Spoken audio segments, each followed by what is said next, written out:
আরসিবির ভাগ্য কি এবার সত্যি বদলে যাচ্ছে? দীর্ঘ অপেক্ষার পর আইপিএলের সবথেকে জনপ্রিয় ফ্র্যাঞ্চাইজি রয়্যাল চ্যালেঞ্জার্স বেঙ্গালুরু পেতে চলেছে নতুন এক অভিভাবক। হ্যাঁ, ঠিকই শুনেছেন, ইউনাইটেড স্পিরিটস বা ডিয়াজিও থেকে আরসিবির মালিকানা চলে যাচ্ছে আদিত্য বিড়লা গ্রুপের হাতে।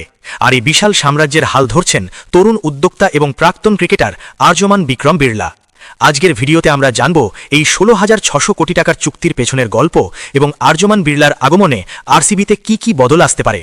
মঙ্গলবার রাতে আসা খবর অনুযায়ী Aditya Birla group, Times group এবং ব্ল্যাকস্টোনের মতো বড় বড় সংস্থা মিলে একটি কনসোর্টিয়াম তৈরি করেছে।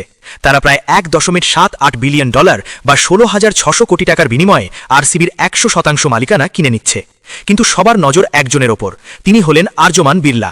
কুমার মঙ্গলম বিড়লার ছেলে হওয়া সত্ত্বেও তার পরিচয় কিন্তু কেবল একজন বিজনেসম্যান হিসাবে নয়। আর্যমান নিজে একজন প্রফেশনাল ক্রিকেটার ছিলেন। মধ্যপ্রদেশের হয়ে রঞ্জি ট্রফিতে সেঞ্চুরি করেছেন এবং আইপিএলে রাজস্থান রয়্যালস দলেও ছিলেন। অর্থাৎ আরসিবি এবার এমন একজন মালিক পাচ্ছে যিনি শুধু টাকা বিনিয়োগ করেন না, বরং ক্রিকেটের নারী নক্ষত্রও বোঝেন। ডিয়াজিওর অধীনে আরসিবি একটি বিশাল ব্র্যান্ডে পরিণত হয়েছে। 2024 সালে মেয়েদের টিম WPL এবং 2025 সালে ছেলেদের টিম IPL ট্রফি জিতে নিজেদের খরা কাটিয়েছে। তাহলে কেনই বিক্রি? আসলে ডিয়াজিও তাদের ফোকাস ক্রিকেটের বদলে মূল ব্যবসায় ফিরিয়ে নিতে চায়। অন্যদিকে বিড়লা গ্রুপ এই সুযোগে স্পোর্টস ইন্ডাস্ট্রিতে বড় এন্ট্রি নিল। আর্যমান বিড়লার নেতৃত্বে আরসিবি এখন আরও বেশি ইন্ডিয়ান কালচার এবং লোকাল কানেকশন তৈরি করতে পারবে বলে মনে হচ্ছে। আর্যমান নিজে একজন বিরাট কোহলির বড় ভক্ত এবং বর্তমান ক্যাপ্টেন রজত পাতিদারের সাথে ওপেনিং করার অভিজ্ঞতাও তার আছে। এই পার্সোনাল বন্ডিং টিমের ম্যানেজমেন্টে নতুন প্রাণ যোগাতে পারে। ফ্যানদের মনে একটাই প্রশ্ন, মালিক বদলালে কি টিমের নাম বা লোগো বদলে যাবে? আপাতত খবর হলো 2026 আইপিএল সিজন পর্যন্ত বড় কোনো বদল আসছে না। তবে এরপর আর্যমান বিড়লা চেয়ারম্যান হিসাবে দায়িত্ব নিলে আমরা হয়তো আরও আধুনিক ট্রেনিং ফেসিলিটি, নতুন স্কাউটিং সিস্টেম এবং গ্লোবাল লেভেলে আরসিবি ব্র্যান্ডের বিস্তার দেখতে পাবো।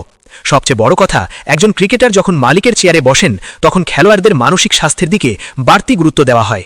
আর্যমান নিজেও একসময় মানসিক চাপের কারণে ক্রিকেট থেকে বিরতি নিয়েছিলেন, তাই তিনি জানেন প্লেয়ারদের ওপর কতটা চাপ থাকে। বেঙ্গালুরুর ফ্যানরা কি এই নতুন মালিকানায় খুশি? আপনাদের কি মনে হয়, আর্যমান বিড়লার হাত ধরে আরসিবি কি আইপিএলে একাধিপত্য বিস্তার করতে পারবে? কমেন্টে আমাদের জানান। ভিডিওটি ভালো লাগলে লাইক করুন এবং আইপিএলের এমন সব আপডেট পেতে চ্যানেলটি সাবস্ক্রাইব করুন। দেখা হচ্ছে পরের ভিডিওতে।